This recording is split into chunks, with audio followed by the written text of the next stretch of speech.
Gente, a Polícia Civil e a Secretaria Estadual de Economia apresentam hoje o balanço de uma operação de combate a fraudes de IPVA praticadas por proprietários de veículos híbridos e elétricos. Quem vai contar toda essa história para a gente é o Renato Violi, ao vivo. Renato, boa tarde, é com você. Oi, Jordevar, boa tarde para você e para todo mundo. Pois é, foi identificado que aproximadamente 500 pessoas estavam adquirindo esses veículos e registrando em outros estados com a finalidade da isenção do IPVA. Eu estou aqui com o Jorge Arias, ele que é o gerente do IPVA da Secretaria de Economia aqui do estado. E como é que vocês conseguiram identificar essa possível fraude? A gente tem o cadastro dos veículos, as notas fiscais, a gente identificou a aquisição e imediatamente, em poucos meses, a transferência. E fomos apurar para onde estava indo e quem era o proprietário naquele local. Em muitos dos casos, era a mesma pessoa que tinha comprado aqui. O destinatário de lá, o proprietário de lá, foi investigado, foi apurado se tinha alguma ligação com aquela unidade federada. Não tendo, foi notificado para comprovar o vínculo ou assumir a irregularidade. E por que esse tipo de operação é ilegal? O veículo ele deve ser registrado, de acordo com o Código de Trânsito Brasileiro, onde a pessoa reside, onde ela tem o seu domicílio com ânimo efetivo. Ele não pode usar como endereço o endereço da tia, o do despachante, de algum outro familiar. É onde ele reside. E no caso de veículos, demais veículos assim, essa regra vale também ou eu posso adquirir em outro estado? Como é que funcionaria? A regra do local de registro do veículo vale para qualquer veículo, só que está ocorrendo nos híbridos e elétricos porque o Distrito Federal e outros têm a isenção, né, para essa classe de veículos. E no caso aqui em Goiás é só o primeiro ano? Só o primeiro ano, exatamente. Jorge, qual que é o prejuízo causado por essas pessoas até o momento? A gente já notificou 285 proprietários, 285 veículos e o IPVA desses veículos importa em 10 milhões, IPVA e multa. E o que esse recurso poderia ser aplicado? Em que, na verdade? Toda a política pública do governo. Vai para o caixa do Estado, para as políticas públicas. E aí, quando a gente fala de IPVA, a gente fala de estradas, a gente fala de manutenções? Sim, saúde, educação, policiamento, manutenção. Vai, tudo isso. Tá certo. Jorge, obrigado pela participação aqui com a gente, Jordevar. E por conta dessa situação, claro, né, que a Polícia Civil também entrou aí nessa investigação para apurar esses crimes e punir essas pessoas. Por isso eu converso agora com Alexandre Alvim, ele é delegado e fala com a gente, né? Essas pessoas, elas realmente cometeram crime?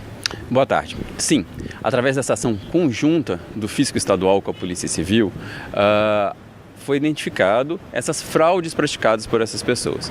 Ou seja, no momento que a pessoa faz o registro do veículo em outra unidade da federação, apresentando um comprovante de endereço que não é verificado, não retrata a realidade, ele pode incorrer no crime de fraude tributária. Ele pode ser responsabilizado com pena de até 2 anos de detenção em razão desse crime. E nesse caso aqui, como já foram enviadas várias notificações, algumas pessoas inclusive já confirmaram, né, delegado? Como é que vai ser o trâmite de agora em diante? Sim, através do levantamento inicial do fisco, aproximadamente 500 veículos estariam nessa condição. 286 já teriam sido notificados. E dos que notificados não regularizaram a situação, o fisco encaminha para a gente. É instaurado um inquérito policial. Nesse inquérito policial, a gente faz checagem de onde que o carro está circulando, através de vídeo monitoramento do estado de Goiás, das cidades em Goiás. Foi feito levantamento in loco no Distrito Federal, nos endereços apontados, constatando que de fato a pessoa não reside naquele endereço. Então, com essas informações, inquérito policial instaurado, foram feitas a intimação dos proprietários para que se justificassem pela conduta. Boa parte se comprometeu a regularizar a situação, confessando a prática da fraude tributária.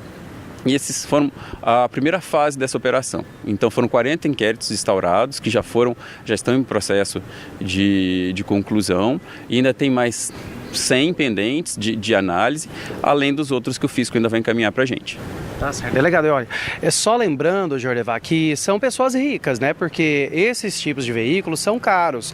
A gente mesmo conhece loja que vende veículo elétrico aí a partir de R$115 mil. Alguns modelos podem chegar a R$1 milhão. Ou seja, é gente que está tentando desvencilhar para poder ficar com mais, né, delegado? Sim, é uma forma da pessoa buscar fraudar, né, o fisco para deixar de recolher esse valor de IPVA. E nessas diligências de investigação a gente constatou carros de valores aproximados a R$1 milhão com endereço em Brasília que não demonstra a realidade financeira dessas pessoas, comprovando aí indícios da fraude. No caso de um IPVA desse, por exemplo, é alto a quantidade a ser paga para o Estado? Sim, a alíquota do IPVA vai de acordo com o valor do veículo e, no caso dele ser notificado já pelo fisco, além do IPVA, ele vai arcar com o valor da multa, o que ainda aumenta mais esse valor. E a polícia já trabalha com outras hipóteses, por exemplo, essas pessoas elas não agiram sozinhas, a gente está falando de 500 casos, né? Não são casos pontuais, isolados. Existe a possibilidade de ter algum grupo aí agindo, uma organização criminosa para tentar fraudar o fisco? Sim, a gente trabalha com essa hipótese, vai ser investigado a participação de concessionárias, despachantes, que orientam o contribuinte a fazer essa transferência se valendo de comprovantes fraudulentos. Tá certo. Delegado, muito obrigado pela participação com a gente aqui no TJ Goiás. Pois é, Jordevar, a gente continua acompanhando essa operação. Qualquer outra novidade já traz as atualizações aqui para os nossos telespectadores e lembra, né, que esses proprietários desses veículos, se tem alguma pendência, então que procurem resolver o quanto antes, porque a fiscalização não vai dar mole não, viu? Volto com você.